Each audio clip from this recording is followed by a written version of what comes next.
Ok.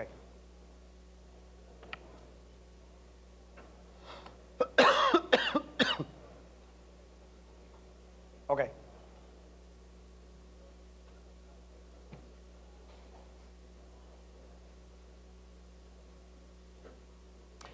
Muy buenas tardes, son las 5 en punto de la tarde. Esta es una transmisión especial de Caracol Televisión en conjunto con Blue Radio y el diario El Espectador de el foro, el debate o el diálogo Colombia y la industria, un reto de nación. Un diálogo que hace parte de la muy importante Asamblea General de la ANDI, la Asociación Nacional de Empresarios, que sesiona aquí en el Centro de Convenciones Cartagena de Indias, donde se han dado cita los más importantes hombres de negocios para hablar, entre otras cosas, como bien lo dice su eslogan, de tendencias mundiales para líderes empresariales. Antes que nada, saludamos a los televidentes que nos observan a esta hora en nuestra señal abierta de Caracol Internacional, así como quienes reciben esta misma señal en vivo en nuestras diferentes plataformas. Hablamos de noticiascaracol.com, caracol.com, así como bluradio.com y elespectador.com. Saludo también a los asistentes a esta Asamblea General y Anual de la ANDI que se realiza aquí en Cartagena y que se han dado cita estos 2 días para hablar sobre el futuro del país, no solamente de industria, no solamente de empresa, sino para hablar de nación, de país. Por eso estamos acá. Saludamos a nuestros invitados, a nuestros protagonistas, pero antes voy a saludar a 2 colegas que van a participar también en este diálogo, en este foro que tenemos esta tarde aquí en el Centro de Convenciones. Hablamos de Víctor Grosso, quien es editor de Data IFX y Blue Radio, y Edwin Boorques, editor económico del diario El Espectador, que van a hacer preguntas y van a participar en esta charla muy informal, pero sobre todo queremos, y esto sí en literal sentido de la palabra, muy productiva, con nuestros invitados de hoy. Saludamos inicialmente al doctor Carlos Enrique Moreno, presidente de la organización Corona. Gracias por acompañarnos. Encantado. El doctor Carlos Caicedo, quien es presidente de Colombina. Muchas gracias también.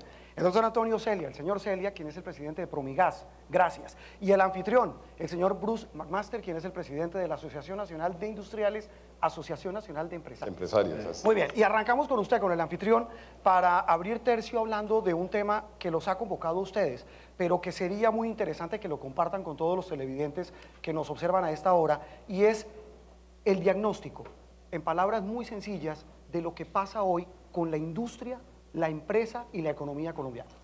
Gracias, Juan Roberto. Gracias a usted y a todos los medios aliados que están hoy en día cubriendo la Asamblea de la ANDI. La Asamblea la hemos planteado, digamos, en un tono muy propositivo, pensando en varias cosas, pensando en que Colombia es un país que ha tenido históricamente un desarrollo industrial importante, ha tenido un desarrollo industrial que de alguna forma fue el gran motor del siglo XX, que de alguna forma fue el que construyó gran parte de la base productiva que tenemos hoy en día y gran parte de la base competitiva que tenemos hoy en día, pero que de alguna forma sentimos durante los últimos años, y quiero hablar de los últimos 20 o 25 años, no ha crecido tanto como pudiera haber crecido. Hay la sensación un poco de que la industria, y no es la sensación porque las cifras además así lo dicen, la industria ha crecido menos que el resto de la economía, como que se ha venido rezagando. La industria, como usted seguramente sabe, representaba cerca del 17% del Producto Interno Bruto del país hace algunos años, hoy en día representa cerca del 10%. No significa que haya decrecido, el país ha crecido en minería, el país ha crecido en petróleos, ha crecido en comercio y en algunos otros servicios personales y servicios digitales, por ejemplo, pero nosotros sí aspiraríamos a que la industria siguiera siendo, digamos, como el gran motor. Y por eso de alguna forma planteamos esta discusión. ¿Qué podemos hacer? ¿Dónde de alguna forma hay verdaderamente oportunidades? ¿Cómo hacemos para compararnos con el resto del mundo? ¿Cómo hacemos para ser unos actores importantes en América Latina, y no solo en América Latina, sino en el resto del mundo? Y de alguna forma ese es como el ambiente del cual estamos hablando hoy en día. Muy bien, doctor Moreno, presidente de la organización Corona, mencionaba usted, y lo hablábamos antes fuera de cámaras, un tema que personalmente a usted le llama poderosamente la atención y va en dirección a lo que dice el señor McMaster, y es el tema del aparato productivo. ¿Cómo reformarlo? ¿Cómo hacer un aparato productivo? Y no hablo solamente, y perdone la expresión, y también los televidentes y los asistentes, no solamente en términos de plata, sino en términos de país. ¿Cómo se hace que se modernice ese aparato productivo? Si vea, una política de desarrollo productivo es aquella que tiene las siguientes condiciones: permite que las empresas actuales se desarrollen que venga nueva inversión al país y para eso establece unas condiciones de entorno, que es costo país, unas condiciones laborales, arancelarias, etc. Todo eso orientado ¿a qué? Orientado a que la producción se diversifique, se aumente el valor agregado y se profundice tecnológicamente. Ahora, ¿cómo se logra eso? En 3 o 4 palabras. Trabajando sobre todo en las empresas existentes. En Colombia hay 950.000 empresas, 100.000 son pequeñas, 25.000 medianas. Yo sobre todo en esas 125.000, ¿no es cierto?, en 3 cosas. Primero, formación de capital humano. El tema de capital humano es absolutamente central. El segundo es transferencia de tecnología. El que esas empresas tengan acceso a la tecnología para poder cerrar las brechas que tienen entre el tercer mundo y el primer mundo. Y tercero es modernización productiva. Eso quiere decir tener nuevos equipos, para lo cual es necesario que la estructura tributaria del país favorezca toda esa modernización. Más adelante podemos hablar de educación. Lo vamos a dividir porque el tema tiene, como usted lo dice, varias aristas, y uno que es muy importante, que quiero hablar con el señor Celia, que es uno que a usted particularmente le ha interesado, que es el tema de la educación. Cuando habla el señor Moreno de formación de capital humano, ¿estamos hablando de qué? Estamos hablando de todo lo que significa educación. Entre otras cosas, Bruce me invitó a mí aquí para que hablara de eso y repitiera lo que he venido repitiendo hace mucho rato, y es que la educación es todo, pero todo verdaderamente y literalmente todo. La educación es inclusión, la educación es equidad, la educación es movilidad social. Inclusive el concepto de educación trasciende lo que es competitividad y productividad, porque la educación permite hacer que la gente haga lo que valora, que en mi opinión es la noción más completa de desarrollo. Ahora, sin duda hemos avanzado muchísimo en Colombia, empezando por un hecho que parece insignificante pero que no lo es. Antes de 2002, la duración promedio de un ministro de Educación en Colombia era menos de un año. Es decir, tuvimos 105 ministros en 100 años de nuestra historia republicana. Afortunadamente, y es una señal me parece a mí que muy significativa, las últimas ministras han durado mucho más tiempo. Entonces, hemos avanzado mucho, pero todavía nos falta mucho porque la tarea es muy larga. Importa decir que ya nosotros sabemos con bastante precisión qué funciona y qué no funciona en materia de educación. ¿Qué funciona? Pero ¿qué funciona? Rápidamente. Sí. 5 cosas. Primera infancia, currículos pertinentes, jornada única, capacitación de docentes y evaluaciones frecuentes. Con esos 5 temas uno le apunta a la médula del impacto de lo que es la educación. Ahora, dicho eso, la pregunta que cabe, y la podemos dejar para después, es ¿por qué si se sabe lo que funciona, porque no se hace del todo lo que funciona? Pero dejamos como en espera, si te parece, para la próxima ronda. Sí, me parece un punto importante, señor Caicedo, y es el tema de cuando se habla de educación, en el caso suyo usted llamaba la atención de un tema. En Colombia no se están formando los profesionales que necesita hoy el aparato productivo. ¿Qué significa eso? ¿Y cuál es, digamos, si no una fórmula, una manera de pensar en que esas personas se formen para eso? Déjeme le explico el tema. Nosotros hablamos de educación y siempre pensamos en educación primaria, secundaria, y eso está perfecto, no tiene ninguna discusión. El libro Transformando Economías, que van a hacer una presentación el día de hoy, habla de 3 tipos de estructuras educativas. Una en forma de L, donde los países, por ejemplo, de Subsahara, tienen mucha gente en primaria, poca en secundaria, poca universitaria y poca en tecnológica, en forma de L. Una. Segunda, lo que llaman el Missing Middle y el Strong Middle. El Strong Middle es lo que hay en los países desarrollados. Hay 6 tecnólogos por cada profesional. Eso pasa en Alemania, eso pasa en Corea, eso pasa en los países desarrollados. ¿Cuántos hay acá? Hay 1 contra 6, al revés. Inversamente. 6 profesionales por cada uno. Entonces esa estructura es lo que llaman el Missing Middle. En Colombia hemos tenido pues un trabajo importante del SENA, no hay duda, en el desarrollo nacional. Pero la pregunta es, ¿podemos concentrar nosotros todo el desarrollo tecnológico y de tecnólogos que necesita la República de Colombia para poblar ese 6-1 y no 1-6, ¿no es cierto? Solamente con una institución. ¿Es capaz una institución de darle a todos los sectores industriales todo el desarrollo tecnológico que necesitan? Sí. Necesitamos ampliar esa base de formación de tecnólogos. Antes de eso, señor Celia, le pregunto también a usted, ¿coincide, señor Caicedo, con esa teoría de que estamos formando profesionales que no se están necesitando? Definitivamente creo que se ve que la industria en general, cuando se sale a la búsqueda de cargos especializados, en muchos casos hay falencias. Somos un país muy dedicado a las carreras humanistas que se necesitan, son muy importantes obviamente, pero creo que nos falta ser un poco más práctico, debe haber un poco más de unión entre la universidad y la industria para realmente identificar los cargos que se necesitan. Obviamente la gente le gusta estudiar lo que naturalmente le gusta, pero también hay que saber enfocar los jóvenes para lo que el país necesita y donde tienen obviamente vocación y fortalezas. Sí, en ese sentido, hoy ese profesional que se necesita, señor Celia, ¿cuál es?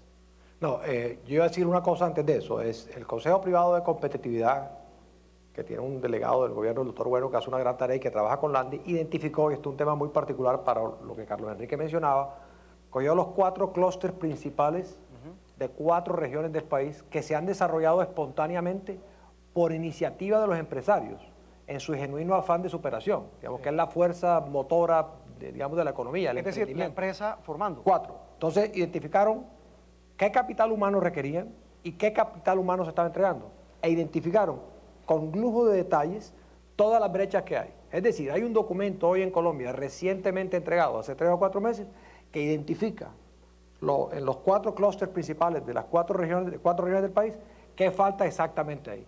Y un solo tema un solo punto adicional para terminar.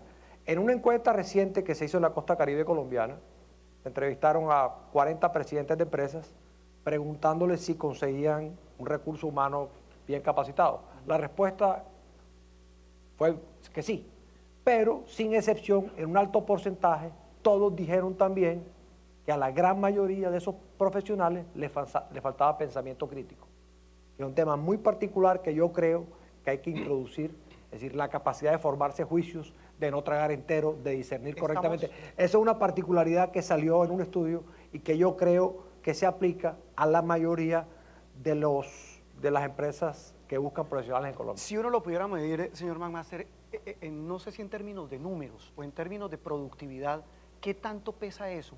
Esa falta de esos profesionales, esa falta de pensamiento crítico, esa falta de gente que sea más práctica en sus profesiones o en sus oficios que lo que hoy tenemos como modelo de educación.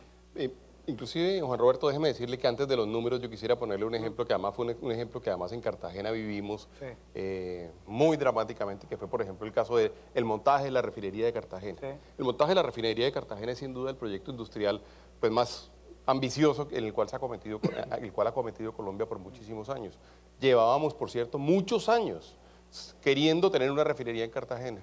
Al momento de hacer, y pues aquí está el presidente, la persona que fue presidente en ese instante, al momento de hacer el proyecto nos encontramos con que no había soldadores suficientes en Cartagena para montar la refinería. ¿Qué tocó hacer? ¿Importarlos? Entonces, sí, importados. ¿De dónde? De Bolívar. Ah, no, es que en Bolívar tampoco hay. ¿De dónde? De la costa Caribe. No, es que en la costa Caribe no hay. Entonces, no, pues del resto del país. No, es que en el país no hay. Terminamos trayendo soldadores ecuatorianos, soldadores peruanos. Es decir, ese sí que es un ejemplo, digamos, de esos de pertinencia, digamos. No solo pertinencia, mire cómo riñe eso con la cifra de desempleo, con la informalidad. Es que yo creo que estamos aprendiendo, y Antonio en eso, digamos, ha sido uno de los líderes en ello, estamos aprendiendo a darle verdaderamente la importancia que la educación tiene en el futuro del país. Si nosotros hubiéramos tenido a esa gente preparada, y si la tuviéramos, digamos, para la próxima refinería que va a haber, o por ejemplo, para el tema de infraestructura que se va a acometer en Colombia, ojalá no tengamos que traer, no sé. Sería muy triste. Sería muy triste, ¿cierto? Lo mismo perdón un segundito para decirlo, lo mismo que los materiales, ¿no? Nosotros aspiramos, y esto es una cuñita así pequeña, nosotros aspiramos a que la mayoría de los materiales que se utilicen en la infraestructura sean materiales producidos en industrias colombianas.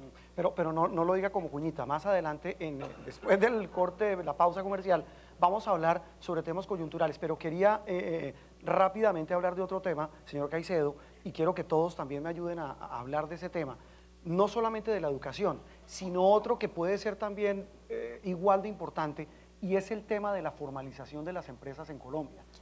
¿Qué tan fácil, qué tan difícil y qué tan grave es como obstáculo el que no haya empresas formales en nuestro país, señor Caicedo? Juan, yo creo que no haya el número que se... Yo creo que es uno de los principales problemas de la economía colombiana y si buscamos industrializar el país, creo que hay que atacar ese problema porque es un problema y una situación de fondo. Hemos visto en las encuestas que el tributo que pagan las empresas colombianas es alta. Se habla de una cifra entre el 60 y 70% de sus utilidades. Tenemos una carga laboral y prestacional bastante alta cuando se compara con otros países del mundo. Hoy en día, en un último reporte salió que las empresas están en promedio pasando 32 reportes mensuales de actividades al gobierno. En fin, hay una serie de requisitos que de alguna manera están desestimulando la formalización de la economía. Prueba de ello es que casi el 50% de la economía colombiana está en la informalidad, o sea, que o no paga impuestos o muy pocos impuestos. Sus trabajadores no están cotizando para el sistema de pensión, en muchos casos para el sistema de salud. Entonces, un sistema que lleva varias décadas en formación, se ha vuelto exageradamente complejo y está ahuyentando la inversión formal y paradójicamente está desprotegiendo a quienes se supone de proteger, que es a los trabajadores mismos de Colombia.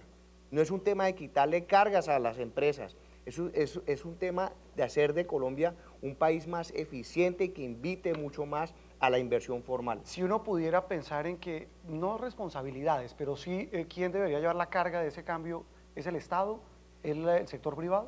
Yo creo que eso tiene que ser una palabra que a mi amigo el doctor Celia le encanta usar y que la comparto plenamente, debe ser un pacto nacional, porque esto pasa por los sindicatos, por los trabajadores, por las empresas, por el gobierno de turno, por nuestro esquema político, porque hay que vencer tabúes ahí, porque vuelvo y repito, muchas veces en búsqueda de proteger unos grupos se termina paradójicamente lesionando el interés de esos grupos. Cuando uno sabe que 2/3 partes de la gente que trabaja en Colombia no tiene protección pensional, hay un problema.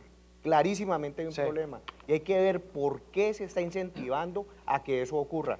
Y yo creo que tiene mucho que ver con el exceso de carga que se le da a la formalidad. Y peor aún, hay una especie de círculo vicioso, porque en la medida que obviamente un Estado social requiere de ingresos para poder trabajar los temas de educación, de infraestructura, etcétera, de salud, en la medida que más carga se le dé a ese sector que está en el sector que está formalizado, solo ese sector, pagando toda esa carga, pues se vuelve menos competitiva. Y al volverse menos competitiva se pierde industrialización y se le monta más carga y eso invita a la informalidad. Hay que romper ese círculo vicioso. En esa política de desarrollo productivo, señor Moreno, usted la mencionaba ahora y me parece importante que hablemos, es el tema de la transferencia de tecnología. En ese aspecto, no solamente cómo estamos, sino una fórmula, si no ideal, una fórmula viable que el aparato productivo del país pueda desarrollar en ese sentido. ¿Cuál sería? Sí, uno de los grandes pilares de transformación de las empresas es el acceso al conocimiento, el acceso a las mejores prácticas del mundo, es el acceso a la tecnología. Y la tecnología no es palabra rara, sino es, hombre, un nuevo proceso productivo, ingeniería inversa, cómo transferir conocimiento, un nuevo mercado, una nueva materia prima, etcétera, etcétera. ¿Qué han hecho en otras partes del mundo y que no está pasando en Colombia todavía? En Corea, por ejemplo, tienen 16.700 centros de innovación, investigación y transferencia de tecnología por industria, porque tienen que ser por industria. Usted no puede tener uno para la industria avícola, ¿no es cierto?, que sea similar al de la industria frutícola. O sea, cada industria, la metalmecánica, cada una tiene sus centros de investigación y transferencia de tecnología sobre todo.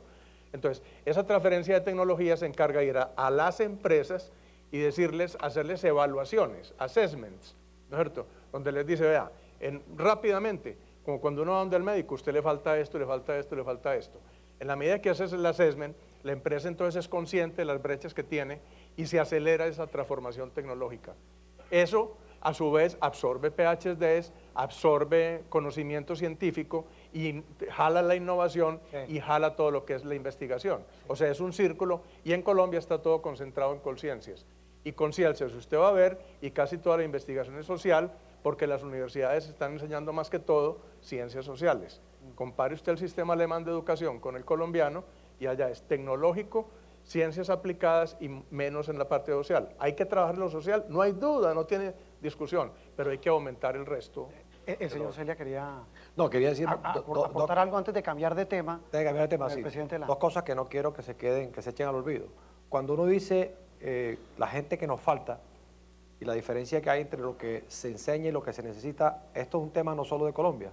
Hay un documento de una economista del BID que se llama Marina Bassi, que se llama Desconectados, que analiza varios países con esa problemática.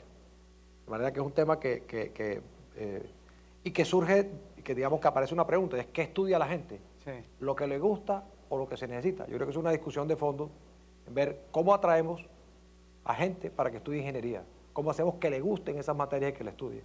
Y el otro tema sobre el que quería anotar algo es que a mí me parece que la informalidad es un acto racional, es decir, se escoge ser informal porque no hay incentivos para ser formal, pero lo importante de una política de desarrollo productivo es que hace que la economía formal crezca. Y lo último, para mencionar algo a lo que César hizo referencia, es que merece un análisis también, si tenemos tiempo, es que yo creo que a lo largo de 40 años en Colombia hemos creado una gran complejidad institucional. Es decir, nos hemos llenado de normas, leyes y requisitos que dificultan la ejecución de la política pública. Y es parte esta de las explicaciones del por qué, si sabemos lo que hay que hacer en educación, no se hace.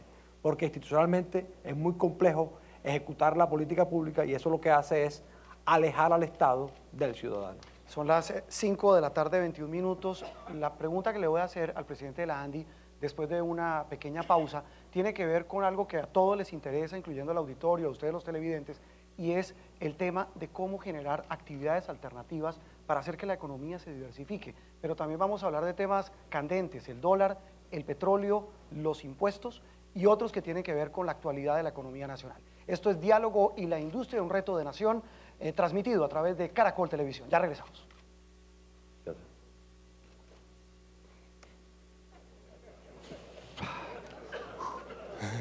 Ay, ¿qué hacemos? ¿Qué hacemos?